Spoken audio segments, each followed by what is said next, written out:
Yesterday, the president officially commissioned a state-of-the-art cut-ragging process plant in Ararie, and I'm going to explain to you what that means for anybody who is farming tobacco or is interested in farming tobacco.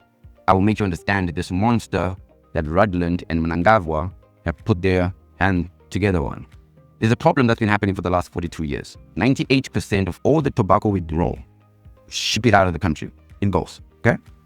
And there's a word that people didn't know what the word was, but has been creating a very big problem for farmers. And that word is called a merchant lock, okay? I need you to understand something. The merchant lock is the reason why tobacco farmers are not booming as much as we think they're booming. And let me break it down into a way that you'll understand. I want you to imagine you're a farmer, you say 2 hectares. So you plant, you water, you spray, you harvest, you cure this leaf by hand in barns that you build yourself. You dry it, and then you bale it in those bags, and then you haul it to the auction floor. So you've invested your sweat, you've invested your time, and you've invested your whole. You bring 10 tons to the market. You sell each kg at $4.50. So that means you make $45,000. It sounds like real money until you start doing the subtractions. So you take off $12,000 for the fertilizer, the seed, the chemicals, the labor, $15,000. Your fuel, your equipment maintenance, $5,000. Your net profit, you're now holding $13,000 at the end of the year after all your brutal work. That's a little over $1,000 a month of money that you have. Now let me show you what should happen. The same 10 tons, if you take them to the new cut-rag processing plant, it doesn't leave Zimbabwe as raw leaf. It gets processed. It gets blended with precision.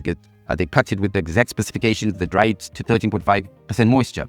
That's cut-rag. Cut-rag doesn't sell for $4.50 per kilogram. You get to sell at $8.50 to $9 per kg. So your same 10 tons is now worth $85,000 to $90,000. You pay $20,000 of processing cost, which is about $2 per kg, from $1,000 a month to $5,400 a month. Same crop, same work, 5 times the income. You get to buy nicer clothes, you buy a nicer car, live in a better house, eat better food. That's the difference between cut-rag, the processing plant which the president launched, and the system that we currently have. The real income currently doesn't go to the tobacco farmer. And I'm going to tell you exactly why. You will understand everything about how Zimbabwe has been strapped once I tell you this. For meet this merchant, they're not a villain, they're just logistical. In 2024, last year, every tobacco farmer faced the same problem. They needed $78,000 for inputs, and the banks won't lend it to them. Why won't the banks lend it to them? Because the land is not titled. You cannot borrow against land that you don't own. So the farmer goes to the merchant. The merchant says, I'll finance your inputs. You will pay me with your harvest. Sounds fair, right? But it's not. Here's the mathematics of the trap.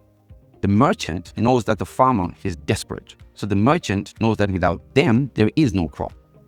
So the merchant will finance $7,000 and give you very brutal terms. The merchant will say, the market price for tobacco is $4.50 per kg. I will give you $3.50 per kg. The merchant gets to keep $1. But it doesn't stop here. The merchant also requires that all the tobacco goes through them. They pre-sell your crop to their buyer, usually overseas, before you even plant it. So you're locked into their system before the first seed goes into the ground. Now, multiply this by 160,000 tobacco farmers in Zimbabwe. The average farmer produces 2 to 2.5 tons. Average farmer loses $1 per kg to the merchant. That's roughly $450 million per year. Now let me tell you about who bought that tobacco and what they did with it. Specifically, Tianqi Tobacco, the Chinese state entity, the Chinese company. So Tianqi in 2024 bought 60% of Zimbabwe's tobacco. That's $578 million worth of tobacco. China doesn't buy. China finances through various structures. Tianqi deployed roughly $100 million in financing across Zimbabwe's tobacco sector. Here's what China is actually doing mathematically. Tianqi buys the raw tobacco from merchants at $4.20 per kg. Merchants paid farmers $3.50 per kg. That's about 70 cents per kg going to the merchants. Tianqi then processes that tobacco into cut-rag. Cut-rag sells globally for $8.50 to $9 per kg. Tianqi on 200 million kgs, which is Zimbabwe's annual production, is 4.3 billion to 4.8 billion in processing volume. That's how much they make, 4.8 billion. So Zimbabwe exports that raw tobacco for, call it 900 million to 1.3 billion.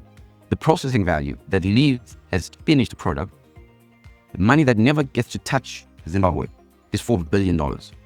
That's $4 billion, which is going to China processing facilities, to Chinese workers, to Chinese infrastructure to the Chinese government revenue. Let me say that different. For every dollar Zimbabwe earns from tobacco, China earns $4 to $5 for processing the tobacco. It's so efficient that it looks normal, but that's the Chinese network. It's not one company, it's a system, it's logistical, it's mathematical. And it's been slowly strangling Zimbabwe's actual development while making us feel grateful for the financing. And this is where Simon Ruddland comes in. You need someone who is willing to offer better prices. You need someone with capital. You need someone who understands that if they finance farmers directly and offer them $4 per kg instead of $3.50, farmers will choose them. This is what Simon Ruddland has engineered. He understands supply chains, logistics, production. In 2024, he made a calculation that most Zimbabweans never made. What if I bypass the merchants entirely? What if I finance farmers directly at fair rates? What if I own the processing? What if I sell directly to the global manufacturers? It's not that Simon Ruddland is altruistic. He is not. He's responding to mathematics that rewards him for breaking the merchant lock. He's saying, I can make excellent profit while offering the farmer better term than the merchants. That's the business model. That's why this plan matters.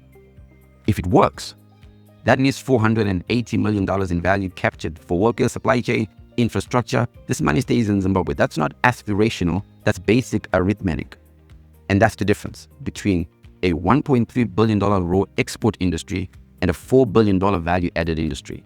That's how you move from second largest foreign currency earner after gold to first. That's how you retain $480 million annually. Now, let me be brutally honest about what this plant is not. It's not victory over time. China will remain a massive buyer because they have consistent capital and a reliable demand. The strategy isn't to exclude China. It's to negotiate with China from strength instead of desperation. When a farmer has domestic alternatives, they command better prices from all buyers, including China. What this plant does is it builds the foundation for stability. When you generate an additional $480 million annually from tobacco value addition, your current account improves, your forex position improves, your negotiation position with creditors improves. President Mnangagwa has commissioned a new chapter for tobacco farmers. Simon Ruddland has built what I think is fantastic. This cataract processing plant is concrete, I think, for employment, for money staying in your pocket. The promise is that Zimbabwe stops being a farm for foreign processors and starts being an industrial nation that captures value it creates. Well done and congratulations to Simon Ruddland. Well done and congratulations to the president. I am not excited. I am ecstatic. Until next time, hit back.